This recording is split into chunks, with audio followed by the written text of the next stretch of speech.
What's going on, guys? Michael here from 3D Print Everything, and this will be part 2 of the K2 versus H2S print quality. Specifically, this print here, if we see from the bottom, this is from the K2. Just as a quick recap, we have Z banding that is pretty severe, going all the way up the print. And this is one of 3. I have 3 different K2 pluses.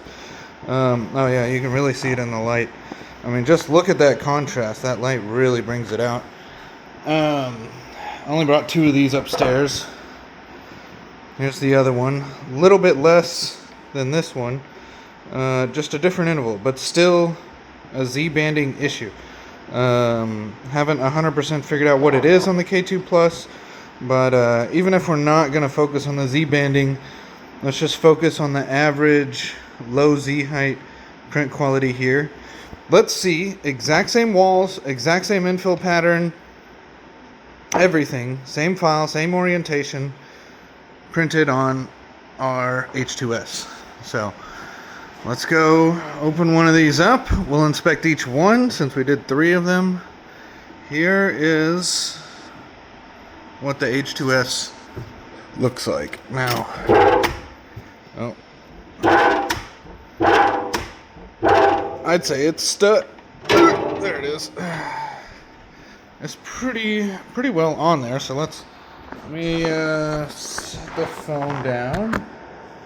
We'll give it that satisfying little crack there. And let's see. So here, we'll put it at the same exact height, so we can really compare it without any cleaning. Obviously we got some stringing. Some people are gonna complain saying I need to dry out my filament. Maybe a fair criticism, maybe not. I don't know, but I am gonna dry some filament, and we'll try printing some stuff and seeing if it's less stringy. But let's just look here. Okay, that's the way to do it. Sorry, got a bunch of shit on this. So, what do we think? H2S all the way up. So starting from down here, looks very clean. Little bit of variation, and maybe just a teeny bit more on the very top end. If we rotate it, does it look about the same? I'm really trying to look here. This looks, I mean, this is, yeah. On the bottom, it's definitely just a little bit cleaner. And we can even see where there was a filament swap. So there's a slight shade difference between this one and this one, which, this being an aesthetic print, is unfortunate, but I'm hoping the lady can just get over it. Maybe spray a coat of paint on it and it'll be fine. But, yeah, the print quality difference, like, look at that, guys. I mean, geez, let's here, because I turned it around. Let's be completely fair. This is bedside. We can see the finish versus non-bedside. Jeez. I mean, that's a contrast, guys. So obviously H2S is the big winner, at least right there. Let's be totally fair, and we'll do just a quick inspection on all of them. See if we have any other print flaws. Nope. That looks beautiful all the way down. Only a very tiny variation on like one layer. Another one looks even better than the last one. I think we can see a roll switch right there. Looks beautiful though. At least that roll switch will kind of match the other one just a little bit. This one, completely beautiful. Looks like it didn't do a roll switch anywhere. That's the most ideal, cleanest one so far. I mean, let's just get a real good close-up there from the top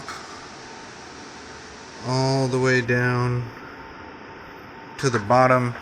It really kept the the print directly on the bed just perfectly. It looks like it.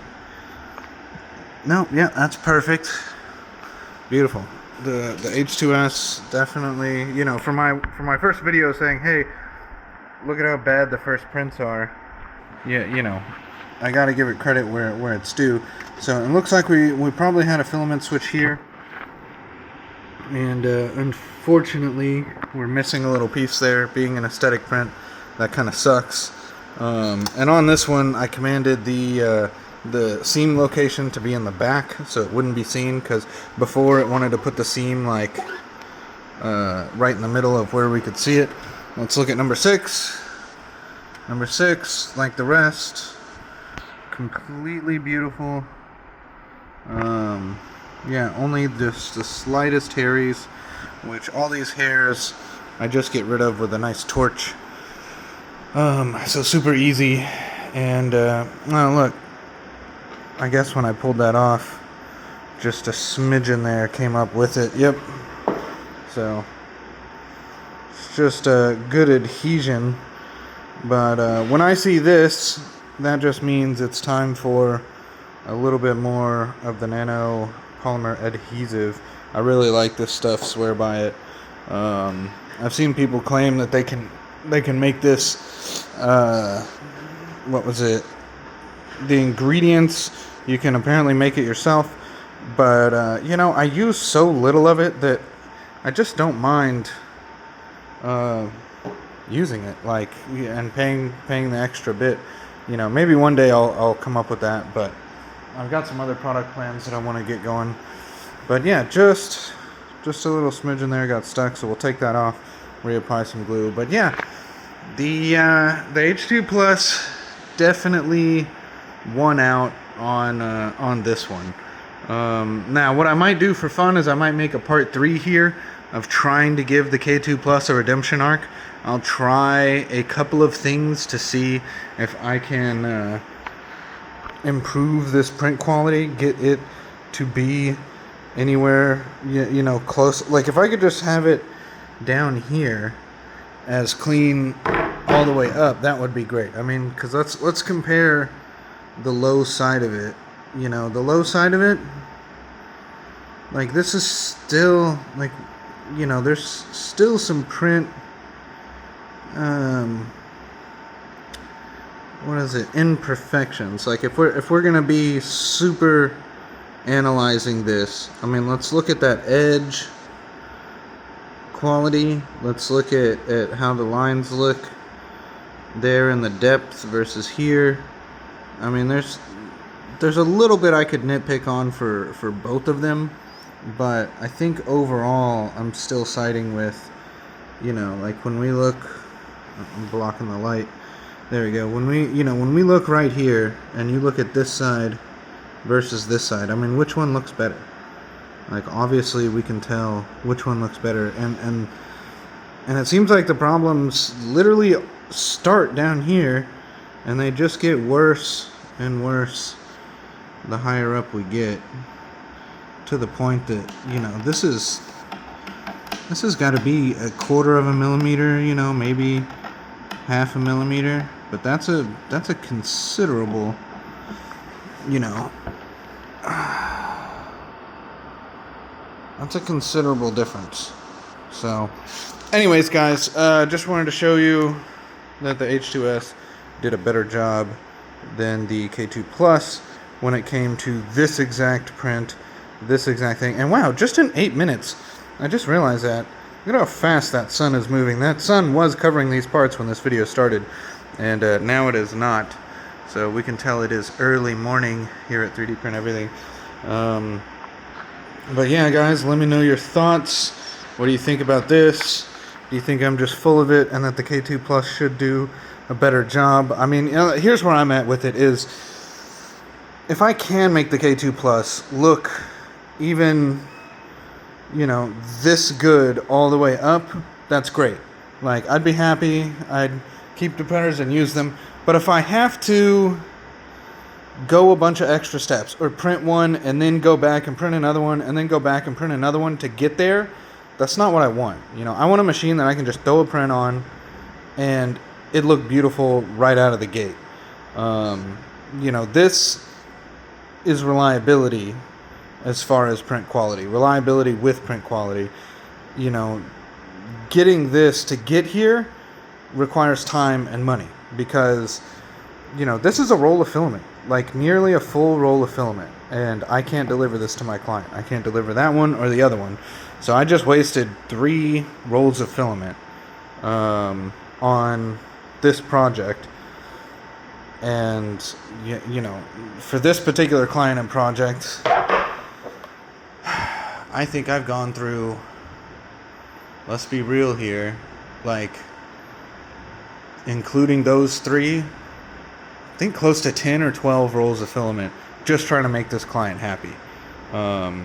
It's been a challenge to get this the exact way that she wants. So when you have a client that is ultra particular, and rightfully so, this is a visual print. Like, people are going to come up to her booth, and she's going to have product in between these lines here. And, this is what they're going to see. They're going to see her product, and they're going to see this. And if we've got, these just set up, like this, and you come up and you look at it, and then you get this one, and then this one looks like that. Like, this would be cool. This is an effect on its own that's kind of cool if it was all the way through, and I did all of them like that. Yeah, that would be a neat feature, but it's not a neat feature. And this is what gets me. Like, this has got to be an indication of what the potential problem is, because it's only on this axis. It's not on this axis. Like, this axis is smooth, relatively. It's only the back and forth here.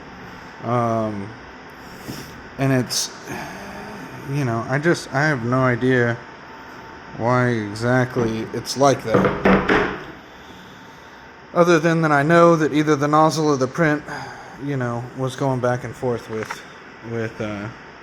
and see, here's, like, this is what makes me think it has something to do with tune calibration or something, because if it was the print wobbling, or the nozzle pushing it this way and pushing it that way, you wouldn't get it in intervals, right? Because it's like, let's get a real good look here. It's perfect in between them, right? It's perfect, and then 3-4 layers not perfect. And then it's perfect, 3-4 layers not perfect. So there's something going on with this pattern where it looks really good, and then it starts getting out of whack, and it starts, well, wait, I need to be this way. And then it's like, wait, no, I need to be this way. Wait, no, I need to be this way. And it's going back and forth. So this isn't the skyscraper effect. And it seems to be tighter here. Like, this is a shorter gap than these gaps up here.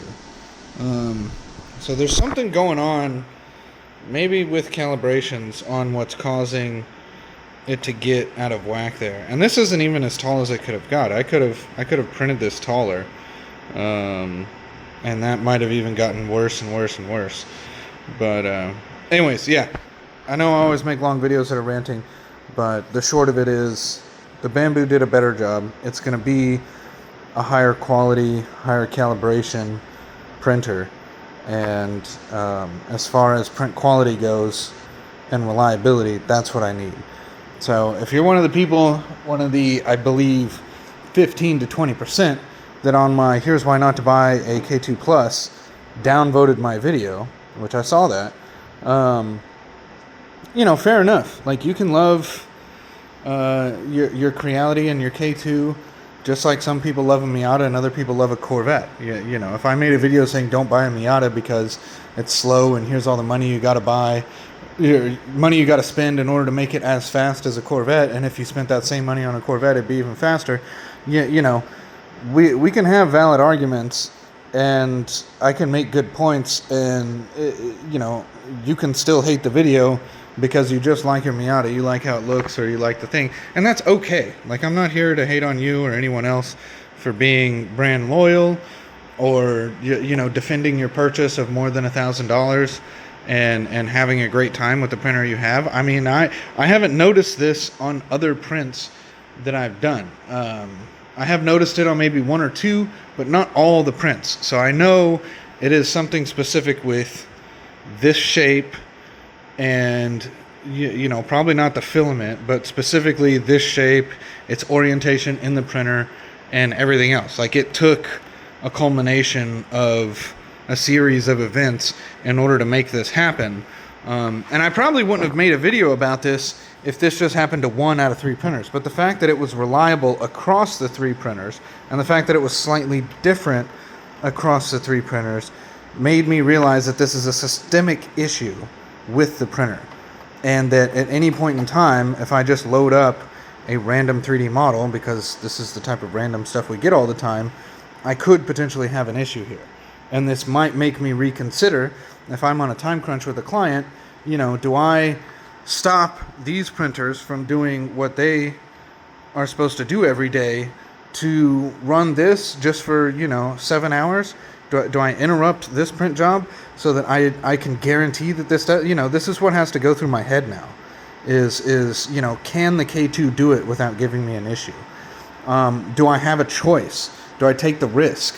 Do I take the risk on wasting, you know, $30 to $45 or more on trying to print something on the K2 Plus, and then not knowing until 17, 18, 20 hours into it that it's going to fail? You know, that's a day's worth of printing. Yeah, you know, that's clients that now stuff has to get put aside. This is, you know, a quarter of the fleet up here having to be used to a different project than what I bought them for. You know, eventually this project will finish and I'll have these free to do whatever I want, and they'll be the primary printer. But right now they have a primary job, and every time I interrupt that job to run something else on it, you know, I'm slowing down my end delivery of these guys, and I don't want to do that. So anyways, this is just my thoughts, and again, I'm not trying to hate on Creality. What I'm trying to essentially do is, like, what I would love personally is for Creality to get to this point. I would love there to be a competition of printers that are constantly getting better and better on their print qualities, to the point that this type of stuff just never happens across all brands of printers. I do think we're approaching that, but I guess we're still years away. Yeah, you know, even in the auto market today, like, it's 2025. We've got some of the most advanced, you know, all these engineers. We've got 120 plus years of building on things. And, you know, occasionally vehicles are still built with flaws, recalls. You know, if you're a car guy or a car girl and you've been following the market, you know, there's quite a few manufacturers that are having a lot of issues. And that comes from a systemic issue from the inside. Now, I don't necessarily think Creality has that issue, but I mean, if I really think about it, I do think they have that issue. I think, you know, their goal is to push out something new, go off of the marketing hype, and then abandon that printer later, instead of really trying to make that printer better and better, or waiting an extra 1 or 2 years and not release something that hasn't been fully tested, to the point that you can guarantee a reliable print across all types of prints. You know, this could have been found out in the factory, and they could have done something like a third lead screw on the Z-axis, or, you know, some type of AI that would have caught that. Maybe not AI is the right word, but detection, blah, blah, blah. Creality made the choice to release that printer when they did, with the technology and engineering that went into it, so that they can make money, which is good. The problem is, you know, someone like me, I was going to buy 20 K2s. And when these came out, I ended up buying these instead. Why? Because I had issues with the first couple of K2s that I did. If I had bought K2s instead of these, I would have saved nearly $5,000-$10,000 on my purchase. It would have been a significant amount of savings doing a K2 Plus versus these. Now, granted, you know, we've got the 4-color add-ons there, which is nice, and that's actually much more beneficial to my situation than not having them, because I would have bought the K2s without a multi-material setup. The multi-material setup has been very hit or miss for me on my P series, but on these guys, I haven't had too many issues. I've had a couple, but those issues are related to like more advanced sensors and stuff like that, just tripping things. And 90% of the time, I can just hit, oh, the AMS motor was pushed a little too hard, and you tripped a sensor, so now I need to press go again. That's all I've had to do. And I know that is because I'm using these cardboard rolls that aren't perfectly straight sometimes, and they catch just a little bit, like this one right here. Let me show you. I can see it from back there, but you see how this roll is just smushed? Like that causes a little bit of drag, puts a little bit of resistance on that motor, and if it's too much resistance, the machine trips it and says, hey, you know, that's not ideal. So anyways, I just thought I'd share all that with you. You know what's interesting here is, look at this. So I think that, yeah, those are on Ludicrous. Is this one?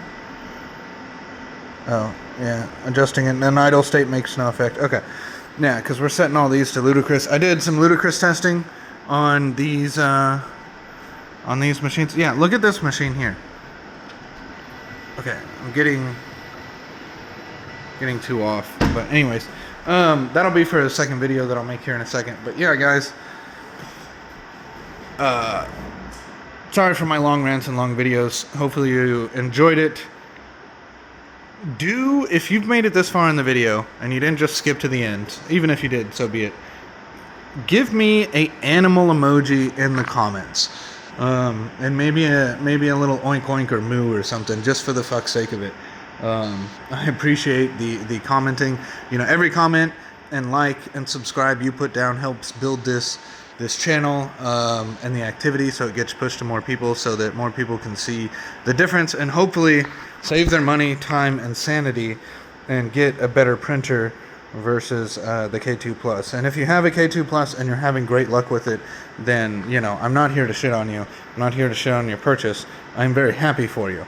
I have 3 of them, and you know, I can say that they've paid for themselves, but I can also say that you know, I have concerns with them that make me need to use a different printer for certain prints. But if I can figure out their limitations, then I can work around them. Anyways, like, share, subscribe, guys. Really appreciate y'all watching, and we will see you in the next video.